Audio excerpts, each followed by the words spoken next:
বলে খাদেমকে, কিরে খলিফাতুল মুসলিমিনের পিঠে কালো দাগ, কেউ চাবুক দ্বারা আঘাত করছে নাকি? খাদেম বলে, না, এগুলো চাবুকের আঘাত না। তো কিসের আঘাত?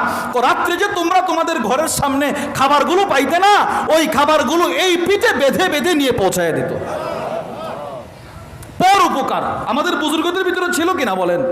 এই জন্যেই এই 2024 সনে বাংলাদেশের ইতিহাসে ভয়াবহ যেই বন্যা হয়েছে, এই বন্যায়ও আলেমদের অবদান সবচাইতে বেশি। আপনি ঠিক বললেও ঠিক, না বললেও ঠিক, আলেমদের অবদান সবচাইতে কি বলেন? বলেন না, সবচাইতে কি? আমাদের প্রত্যেক আলেমের মাদ্রাসা, ওই এলাকার প্রতিটা মাদ্রাসা ছিল অসহায় মানুষের আশ্রয় কেন্দ্র। যারা গেছে ওনারা বলতে পারবে। আলেমরাই যুগের ফিতনার সময়, আলেমরাই যুগের ভয়াবহ দুর্যোগের সময় সর্বপ্রথম যারা দাঁড়ায় তারা হচ্ছে হযরত উলামায়ে ইকরাম। সব সময় আপনার